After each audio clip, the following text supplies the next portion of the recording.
Bonjour, permets-moi de te saluer. Je suis très heureux que tu sois là. Je suis très heureux parce que j'ai peut-être quelque chose à te dire.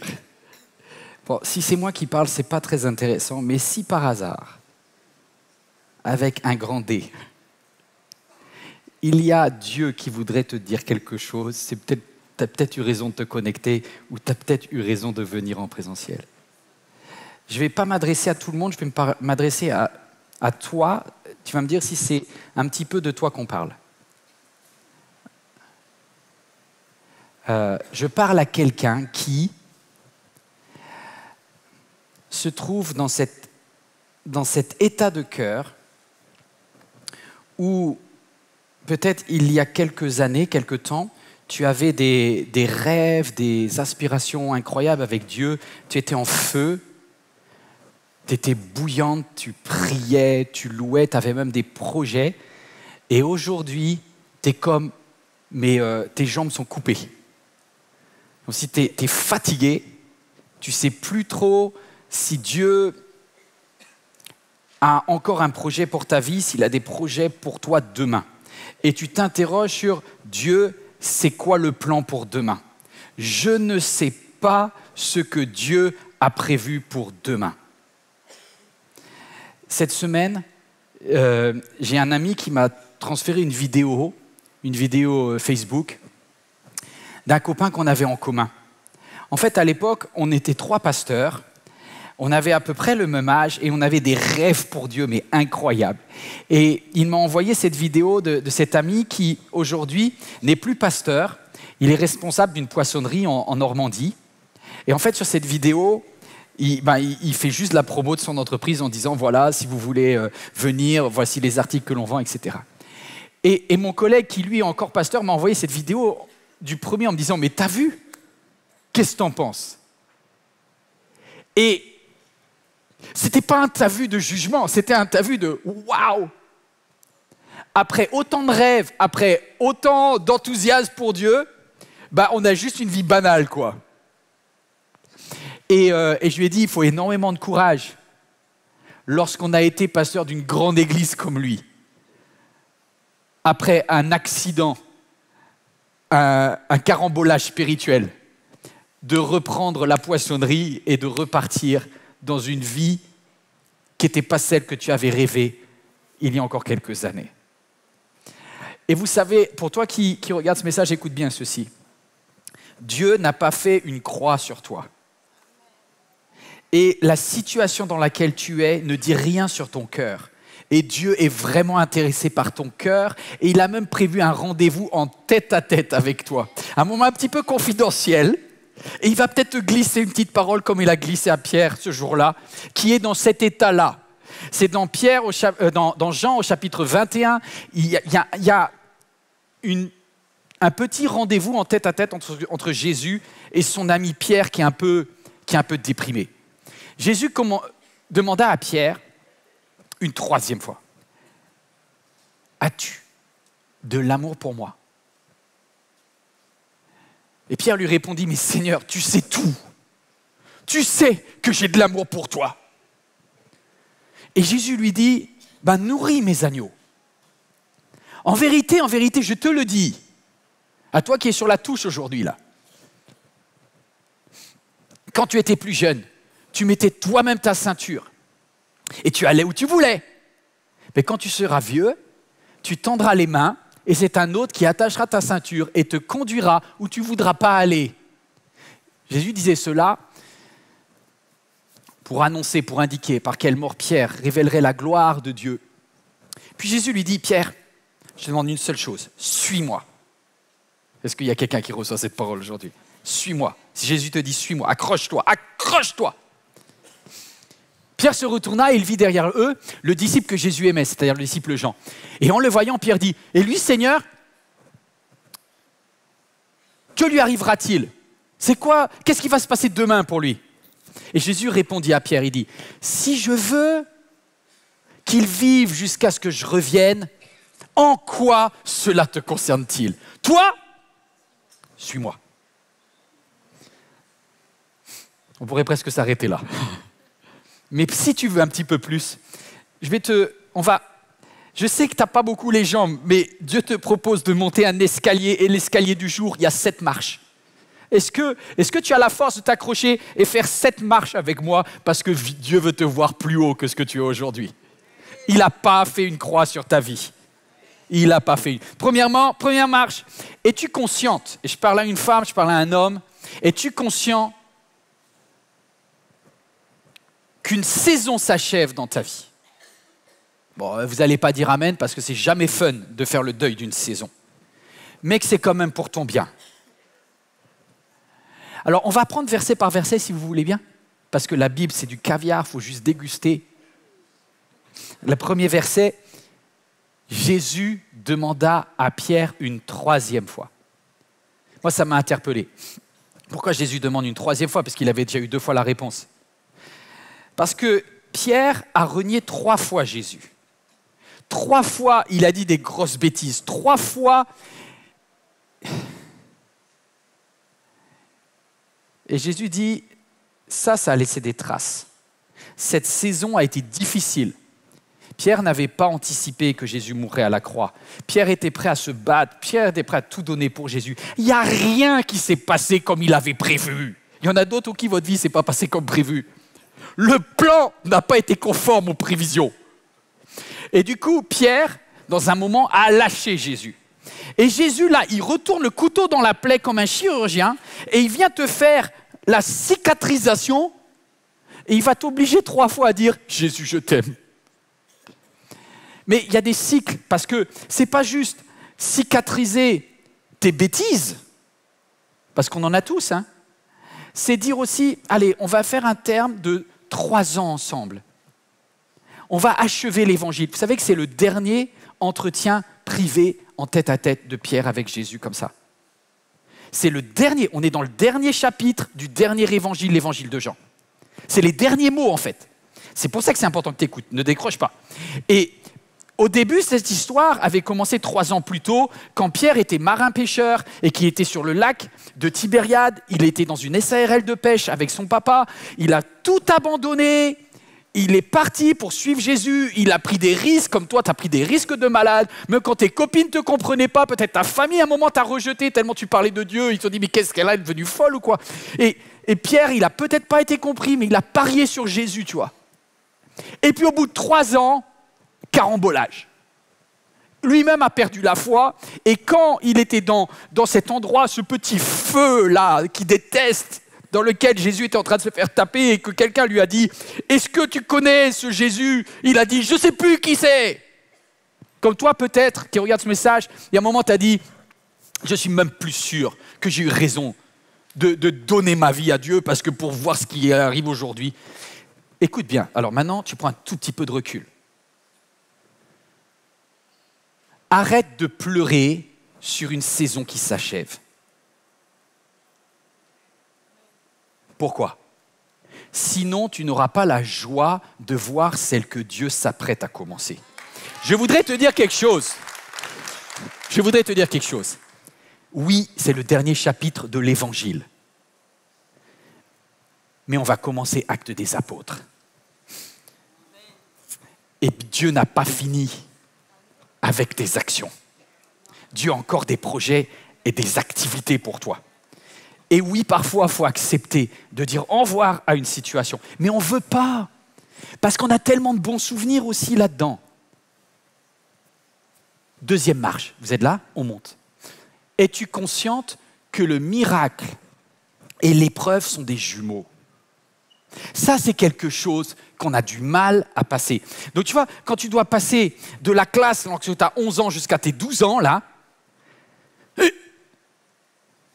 il y a un petit effort à faire. Est-ce que tu es prêt à le faire? Tu vas apprendre des choses de base.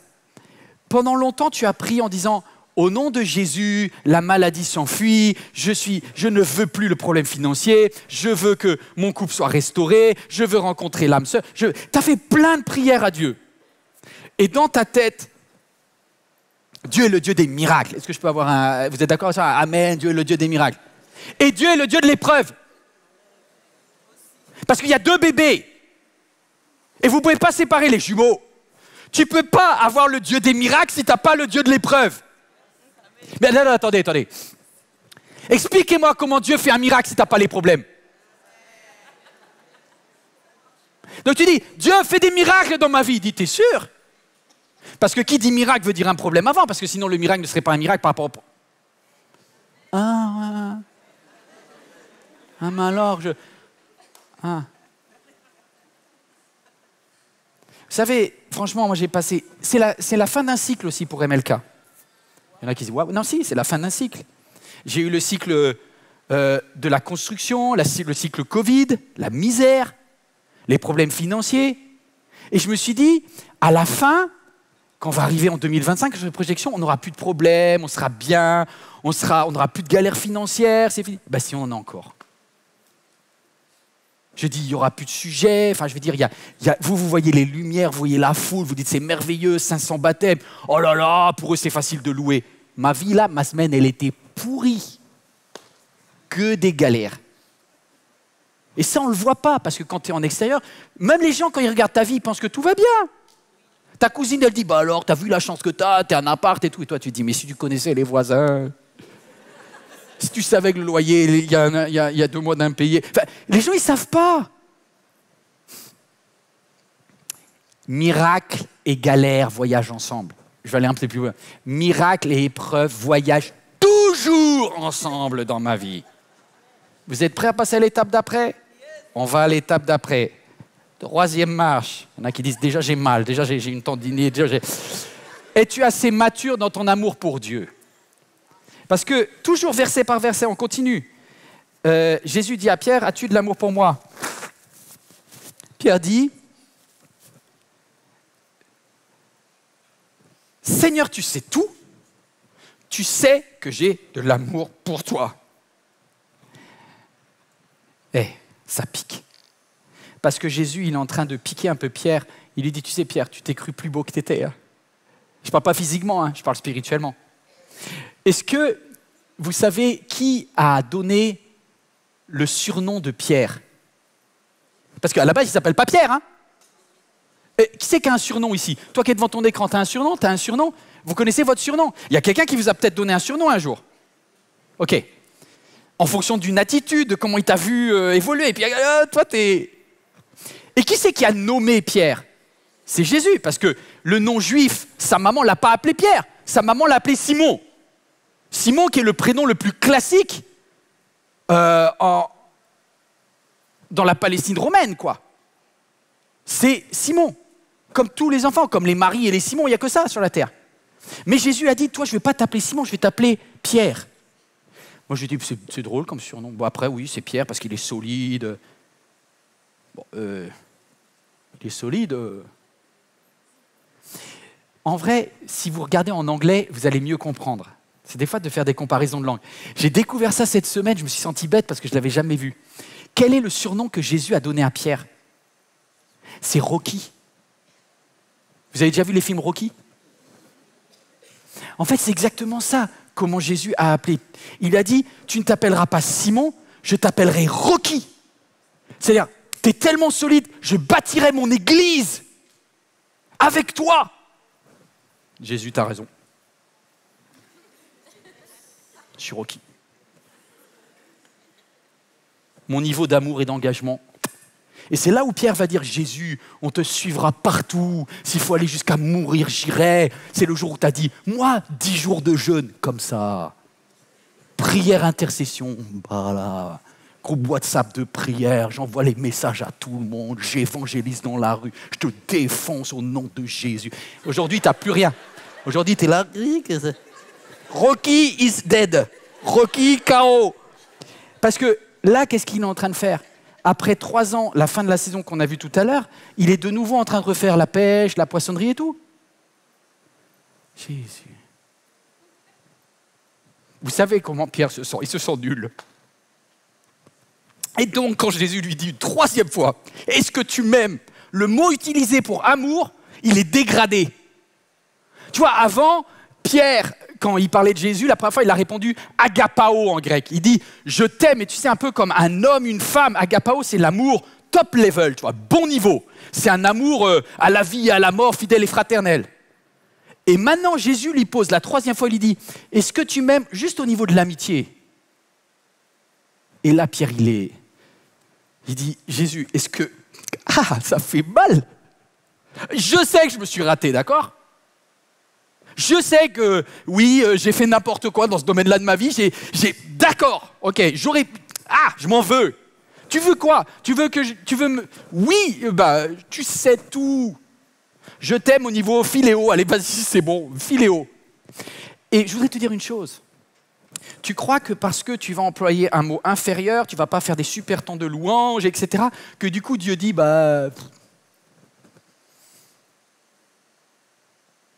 non, il t'a donné le surnom Rocky et il savait que tu allais le trahir. Il ne s'est pas trompé dans le surnom qu'il a mis dans ta vie. Lorsque tu étais dans le ventre de ta mère, il savait tout. Il savait même ce jour où tu allais le décevoir. Il savait combien tu allais être orgueilleux ou orgueilleuse et qu'un jour tu prendrais une peau de banane, que tu t'éclates par terre. Et il continue à croire que tu es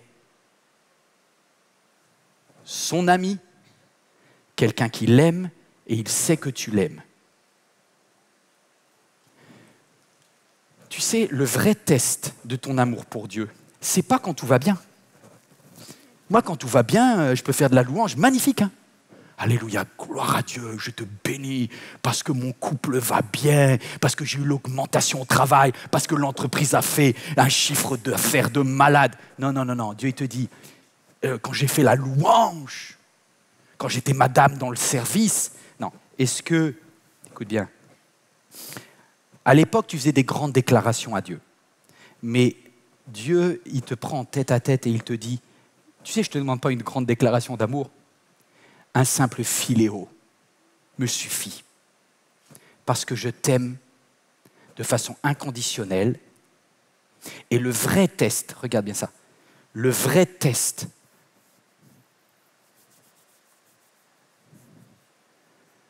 c'est quand tout ton orgueil spirituel est décédé.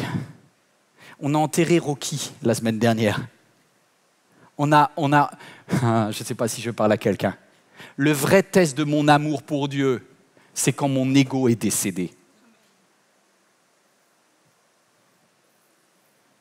Jésus écoute beaucoup plus ta louange lorsqu'il y a des larmes de nullité avec.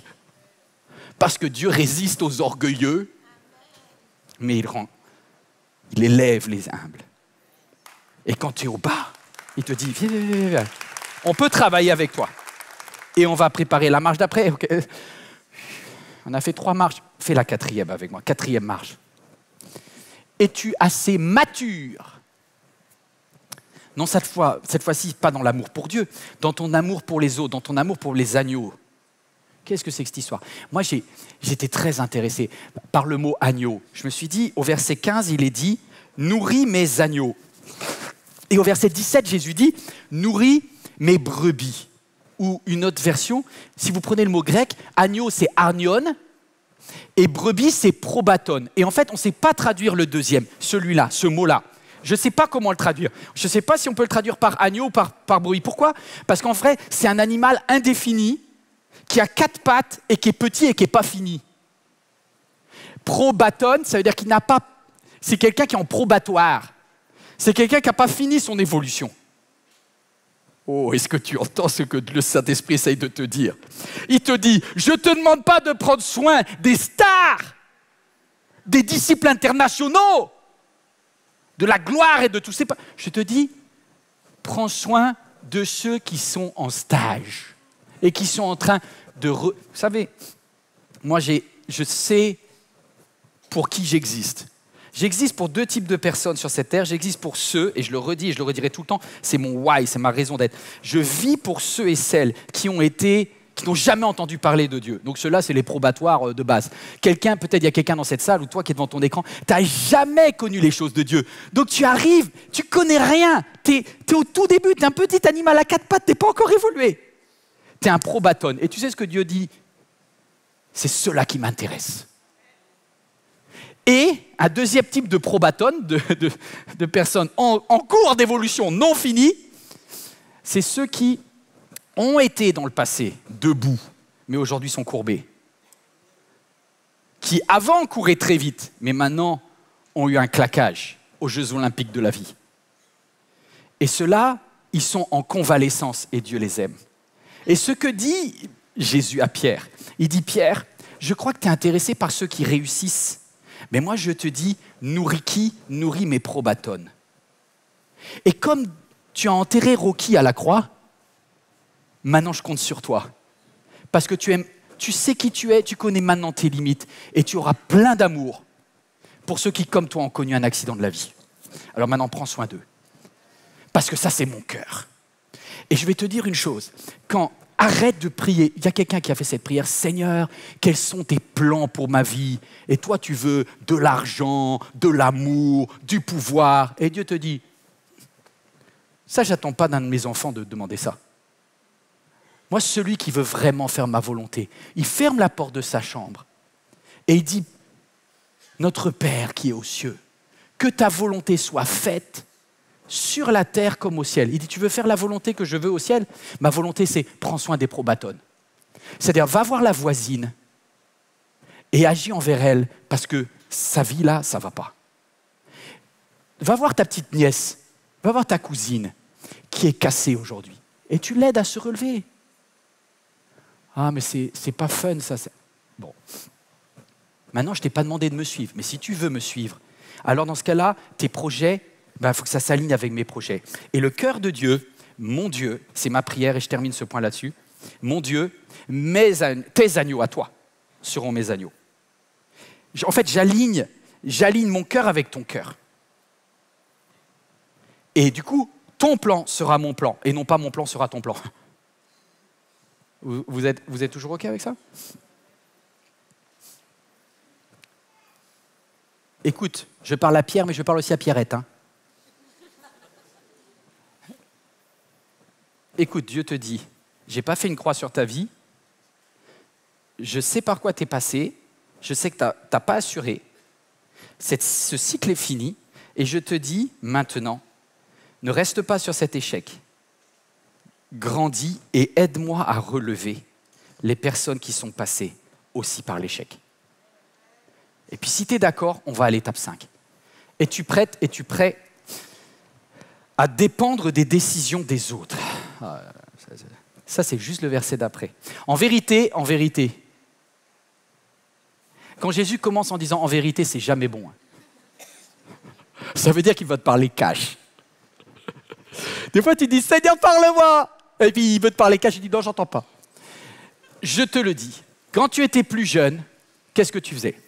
Tu mettais toi-même ta ceinture, tu allais où tu voulais, mais quand tu seras vieux, tu tendras les mains, comme ça, et c'est un autre qui te conduira là où tu ne voudras pas aller. C'est marrant, vous n'avez fait aucun amen là. Hein. Je n'ai pas entendu de alléluia, pour moi, gloire à Dieu. Pourquoi? Parce que vous savez que ça, c'est pas fun. Je vais vous dire, c'est la classe que j'ai tendance à redoubler. On a tous une marche dans laquelle on a un petit peu de mal à monter.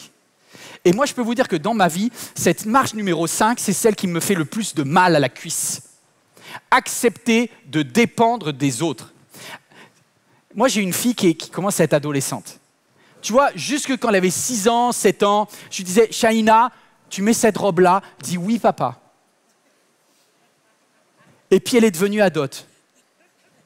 Et si j'ai le malheur de donner un conseil vestimentaire à ma fille, elle me dit, mais papa, mais t'es pas du tout à la mode. Mais ça se fait plus. Mais papa, même tes blagues, elles me font plus rire. Non. Non. Il y a beaucoup d'adolescents spirituels dans cette salle et devant leur écran. Vous pensez que vous avez le bon style et que vous êtes à la mode avec Dieu. Et Dieu te dit, un jour, ta ceinture là, toi tu la trouves très belle. Et Dieu dit à un autre, ah non, oh, ma ceinture, oh! Et Dieu t'aime assez pour te dire, je ne t'oblige pas à aller à l'étape 5, hein, mais tu ne vas pas pouvoir rester cet adolescent spirituel, ultra libre, ministère indépendant, qui obéit à personne, qui s'engage dans rien, qui prend ce qu'il veut et qui part, qui papillonne. C'est trop facile, ça. Mes amis, un jour, il va falloir que vous soyez un peu plus matures. Vous savez, je vais vous dire, il y a un truc qui est très pénible, ça s'appelle l'Église. C'est un endroit où il y a des gens comme vous. Et du coup, vous allez devoir accepter les idées des autres, même quand vous n'êtes pas d'accord. Bon, à la rigueur, je les tolère. Non, non, j'accepte de m'y soumettre. Ouais, mais la liberté, quand même. Je peux vous dire, je suis un inconditionnel de la liberté. Et s'il y a quelqu'un pour qui la liberté, c'est précieux, c'est bien moi. Hein. L'église MLK, c'est l'église...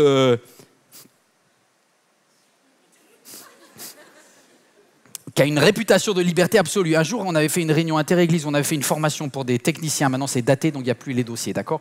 Et j'ai fait venir une des plus grandes professionnelles de la formation pour la notion de service dans le domaine audiovisuel. Et puis, il y avait 2 églises, dont l'église MLK. Et puis, j'ai demandé à celle qui avait fait la formation, je lui ai dit, alors, comment c'était? Elle dit, c'était très simple à reconnaître les gens de MLK.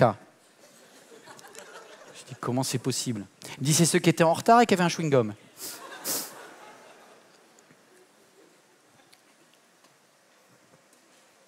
Et je me suis dit, c'est des adolescents comme moi, en fait.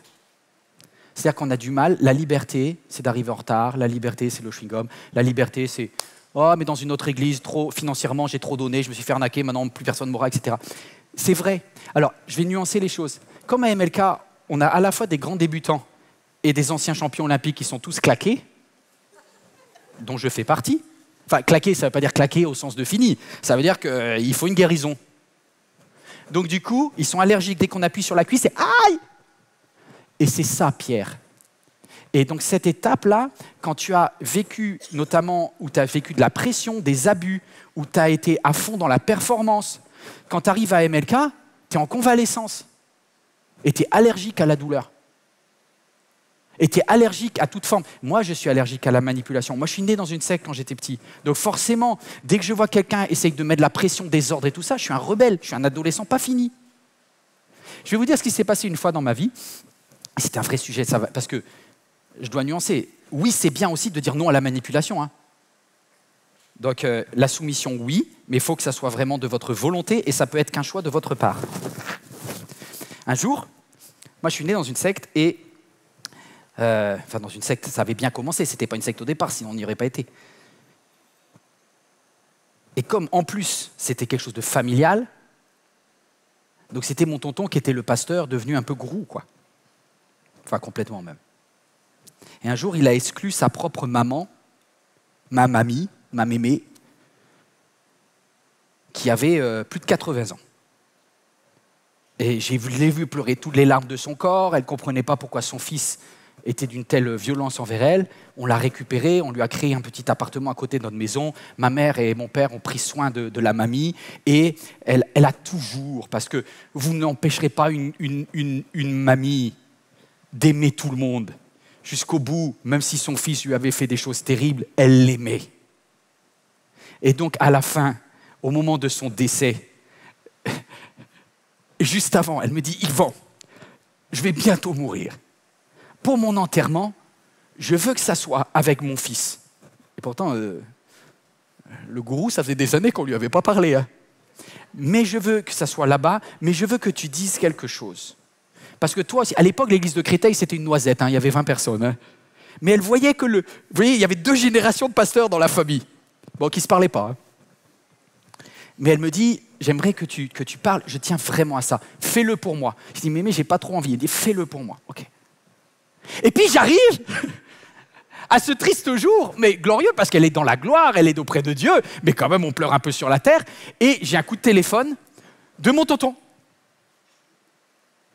Et mon tonton, il me dit, tu dois lire ce texte-là, et je veux pas que tu parles. Et j'ai dit, tonton, non. Et là, quel verset il m'a sorti? Quand tu étais jeune, tu faisais ce que tu voulais, mais un jour, un autre t'amènera là où tu ne veux pas aller, et cet autre, c'est moi. Je dis, oh le truand. Ah, mais vous savez, il y a des manipulateurs spirituels quand même. Hein. Il a utilisé le verset, et tu sais, il y a un moment, j'ai un... ça appuie une blessure. Il y en a d'autres pour qui ça fait ça. Tu dis, oh purée, je ne vais pas me faire avoir encore. Et du coup, j'ai regardé, j'ai dit, j'étais au téléphone, je n'ai pas regardé, j'étais au téléphone. J'ai dit, ouais, mais tonton, il y a un problème.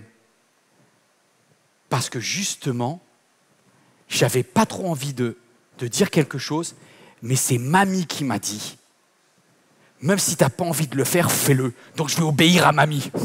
Donc je vais le faire. Il m'a dit, oh, ok. Et j'ai pu le faire. Mais voyez, il y a toujours une tension entre qu'est-ce que la soumission et qu'est-ce que l'emprise. Non à l'emprise, mais oui à la soumission. Et c'est un fil. C'est un fil. Vous allez me dire, mais comment on fait la différence? Vieillir. Ça s'appelle la maturité. Et c'est l'étape numéro 5. Et quand tu as checké le 5, va au 6. Vous êtes toujours prêts à aller au 6? Allez, on va au 6. On arrive à la fin. 6. Es-tu prêt à payer le prix? Bon, là, déjà, on a perdu beaucoup de monde à la 4, puis beaucoup de monde à la 5. Là, j'arrive juste pour toi qui est resté et qui n'a pas éteint la vidéo. Es-tu prêt à payer le prix, même si ça te fait mal? Non, parce que payer le prix à condition de gagner quelque chose à la fin, on est tous d'accord. Hein. Un autre te conduira où tu n'oseras pas aller. Hein. Il dit cela, regardez, c'est verset par verset, verset 19. Il dit cela pour indiquer par quelle mort Pierre révélerait la gloire de Dieu. Moi, je veux la gloire, mais je ne veux pas la mort. Et toi non plus, d'ailleurs. Revenez à l'étape numéro 2, le miracle et l'épreuve voyagent toujours ensemble. On est à l'étape numéro 6. Écoutez bien ça.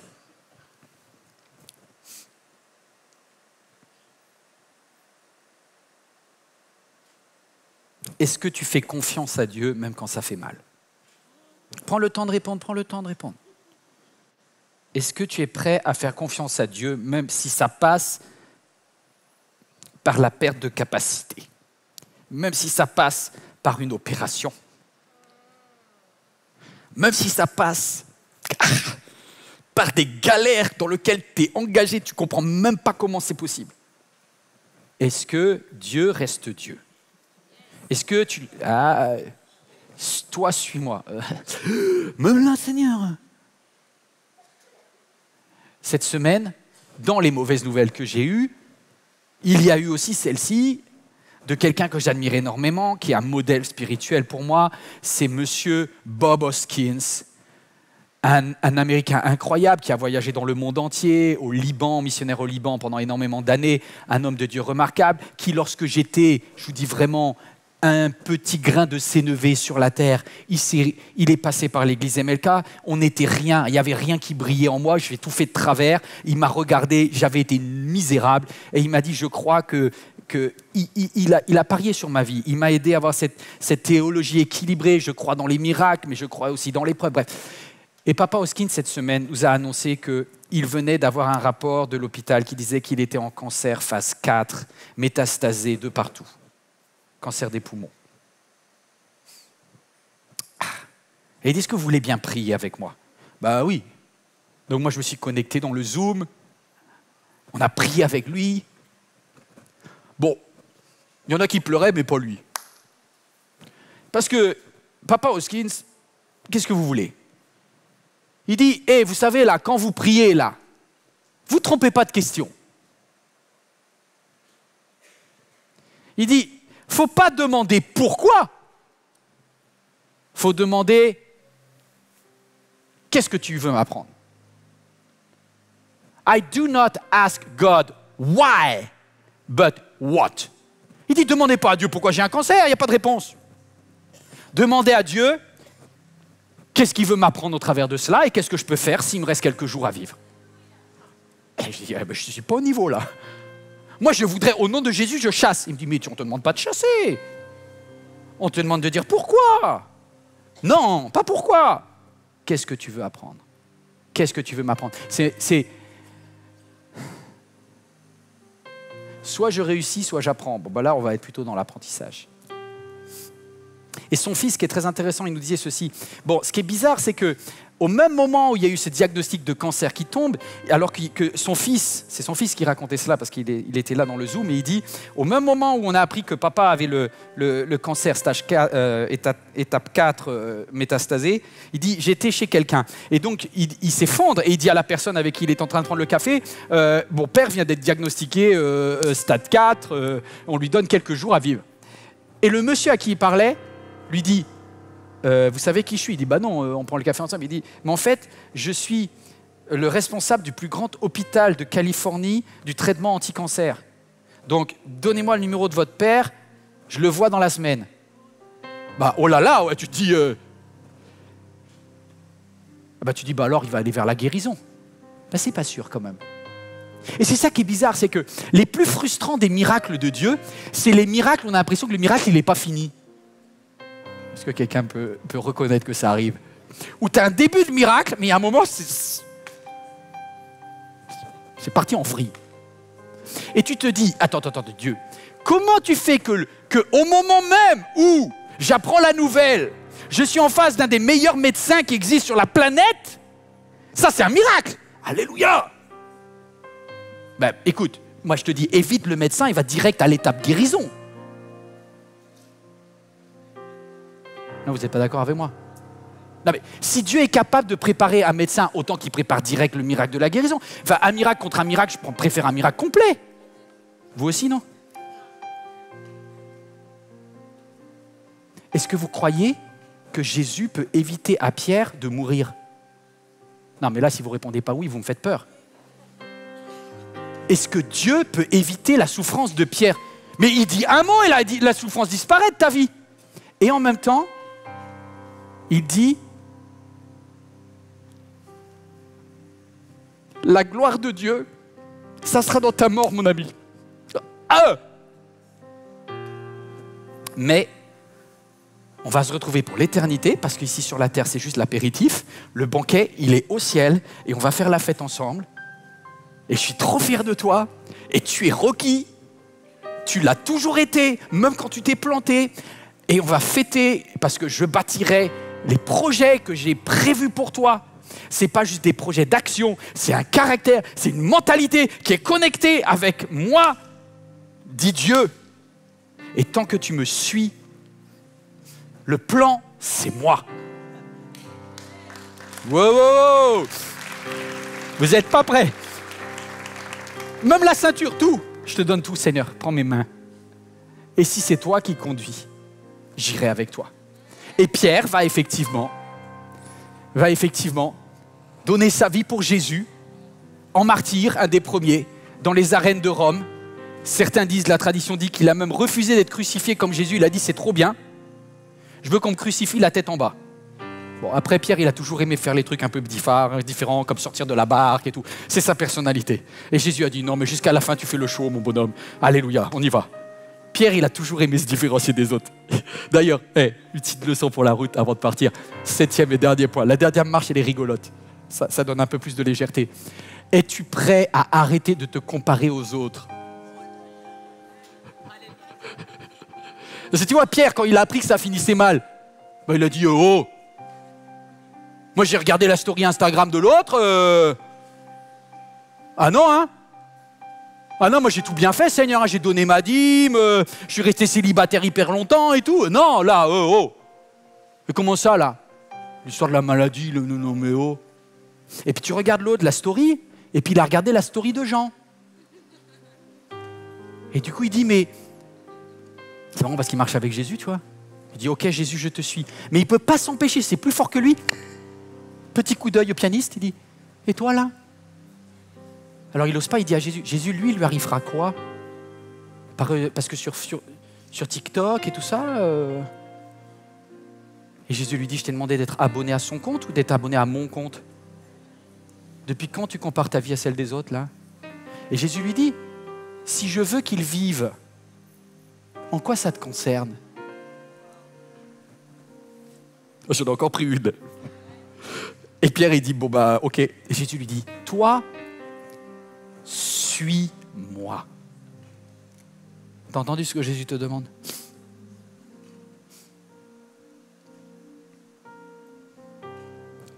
Au fait, Pierre, la mort ne peut pas me retenir. Et la mort ne pourra pas te retenir parce que tu es éternel, Pierre. Et quand je te dis suis-moi, c'est pas que me suivre dans les galères, c'est me suivre jusque dans l'éternité. Et tu sais, demain appartient au Seigneur. Non, demain appartient à Dieu. Mais l'endemain Mes lendemains sont assurés. Est-ce que quelqu'un a déjà chanté ça? Est-ce qu'on peut se lever ensemble? Toi qui es devant ton écran, est-ce qu'il y a quelqu'un qui peut dire « Parce qu'il vit, je n'ai rien à craindre. Mes lendemains sont assurés. Entre ses mains, il tient ma vie. » Parce que c'est pas parce que je donne mes mains à quelqu'un que j'aime pas que ça veut pas dire qu'en vrai c'est Dieu qui tient. Il y a quelqu'un à qui j'ai parlé tout à l'heure. Peut-être c'est quelqu'un d'autre aujourd'hui qui me dit « Pasteur, priez pour moi parce que je crois que je vais devoir passer par l'opération cette semaine. J'ai le rendez-vous, là, je vais devoir y aller. » Et je lui dis, parce qu'elle voulait que je prie pour elle, je lui dis, j'ai comme une petite pensée, je lui dis, prie pas pour arrêter l'opération, prie pour qu'il y ait des anges dans la salle d'opération. Moi, je prie pour que le personnel médical soit angélique. Mes lendemains sont assurés. Ma vie, mes lendemains appartiennent au Seigneur. On peut fermer les yeux ensemble? Parce qu'il vit, je n'ai rien à craindre.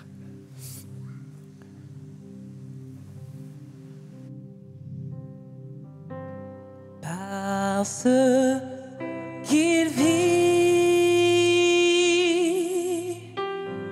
je n'ai rien à craindre. Mes lendemains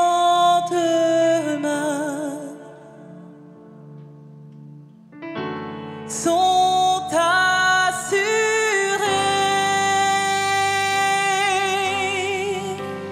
Entre ses mains, il tient ma vie. Pour ce temps et l'éternité, je sais qu'il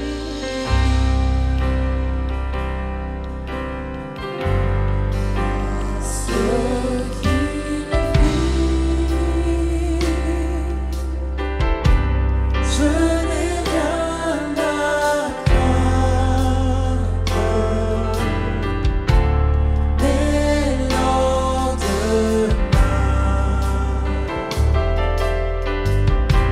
sont assurés.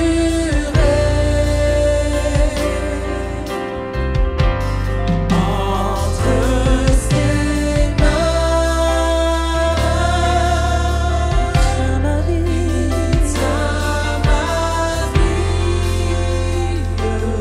pour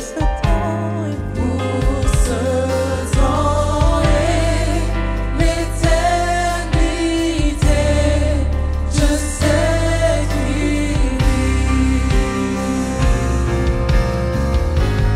parce qu'il vit, je n'ai rien à craindre. Je n'ai rien à craindre. Mes lendemains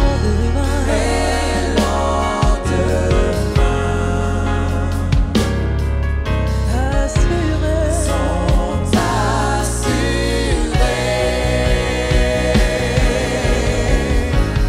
Entre ses mains,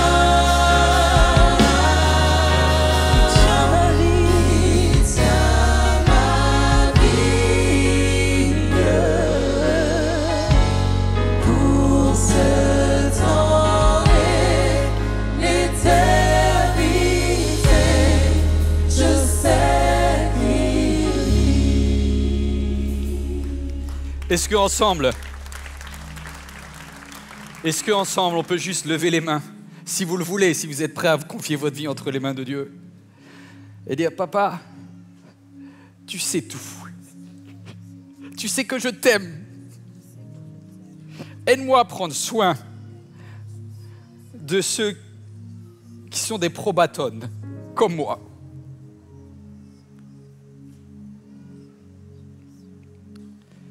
Je te fais confiance. Je sais en qui j'ai placé ma foi. Mon Rédempteur est vivant. Et il se lèvera le dernier. Il est l'alpha et l'oméga. Il est le commencement, il est la fin. Il est l'étoile du matin, il est celui qui me conduira dans la nuit. Je mets ma confiance en Jésus-Christ.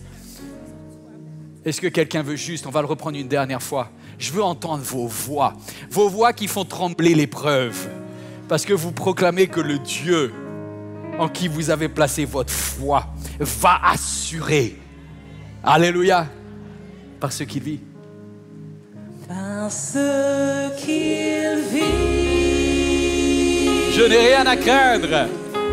Je n'ai rien à craindre. Mes lendemains sont assurés.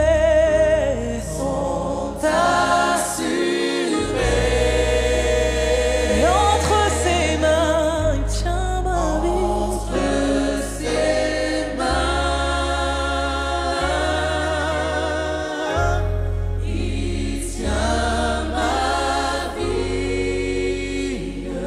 Pour ce temps et pour l'éternité.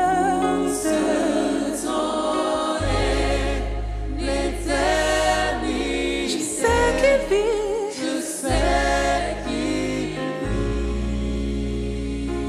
Et pour ce temps et pour l'éternité.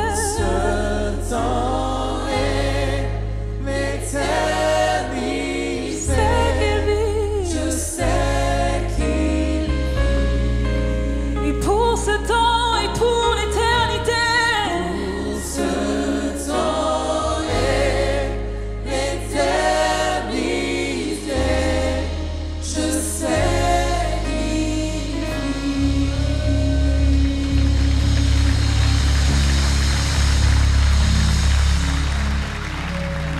Alléluia. Bon, tu as bien fait d'écouter ce que Dieu voulait te dire. Si tu es en présentiel, tu peux reprendre place. Et si jamais tu es en ligne, j'ai encore une petite chose à te demander. Voilà, j'essaye de donner mon meilleur pour toi et j'ai peut-être besoin que tu m'aides dans quelque chose. Déjà, avant d'aller plus loin, je voudrais dire que si jamais tu as besoin de prière, tu peux écrire à prière@eglismlk.fr. Il y a une équipe qui prie pour toi. Voilà, tu peux également donner tes témoignages parce que c'est beau de voir combien Dieu nous permet de traverser les épreuves et Dieu reste le Dieu des miracles. Je voudrais te dire que également, si tu veux soutenir l'Église MLK, si tu veux t'engager, passer de consommateur à acteur, il y a deux façons de le faire. Tu peux donner de ton argent, tu peux te dire voici, ça je sais ce que j'ai. Ça c'est la part de Dieu. Je mets de côté la part qui est à Dieu. Je veux donner.fr. Tu peux également dire voilà. Je peux m'engager, je peux donner du temps. Je veux servir.fr. Et tous les premiers dimanches du mois, si vous êtes ici en Ile-de-France, je vous accueille pour pouvoir vous intégrer dans l'église MLK. C'est une église qui ne cesse de grandir et il y a une place pour toi. Il y a une place pour toi, même pour les anciens champions olympiques qui ont fait un claquage. Dieu est là, Dieu a quelque chose. Et si tu es tout nouveau, viens également. On a envie de servir Dieu ensemble et on va faire un beau voyage ensemble. Voilà. Et ça, c'est très, très beau. Tous les samedis, pour ceux qui veulent aller plus loin, je vous dis juste cette information, le samedi à 20h, si vous le voulez, vous avez la possibilité de faire plus d'études bibliques, c'est gratuit. Si vous voulez faire plus de temps dans la vie de l'esprit, vous pouvez également vous inscrire le samedi soir à 20h. Maintenant, juste une chose.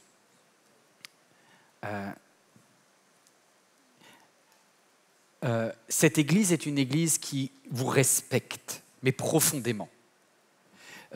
Qui ne vous prend pas pour des bébés. On a certainement plein de défauts, mais je crois que Dieu a lavé vos péchés. Il n'a pas lavé votre cerveau. Dieu a lavé vos péchés, mais il n'a pas lavé votre personnalité. Dieu a lavé vos péchés, mais il n'a pas lavé toutes vos réflexions. Au contraire. Et j'ai besoin de savoir qu'est-ce que vous voulez.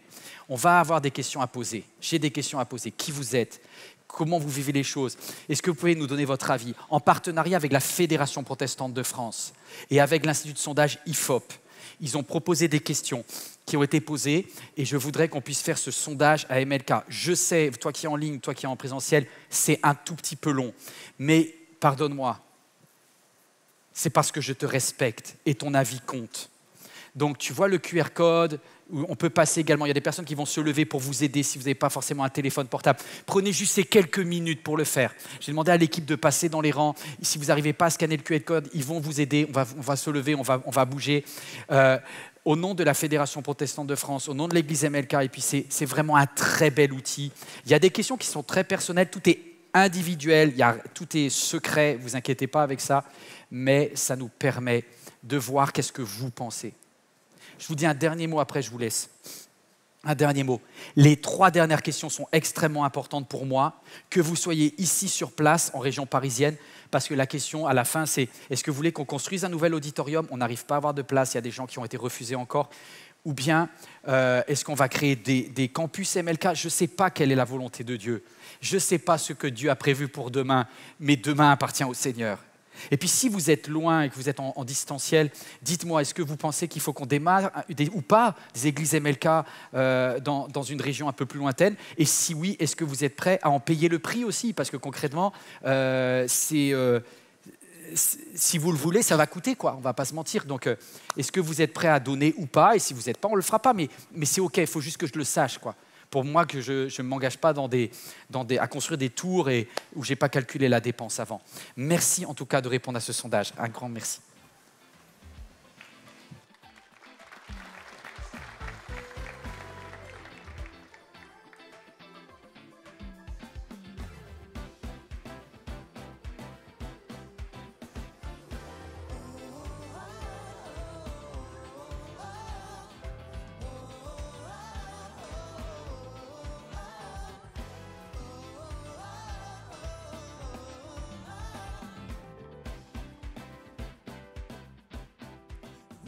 Cette vidéo t'a parlé?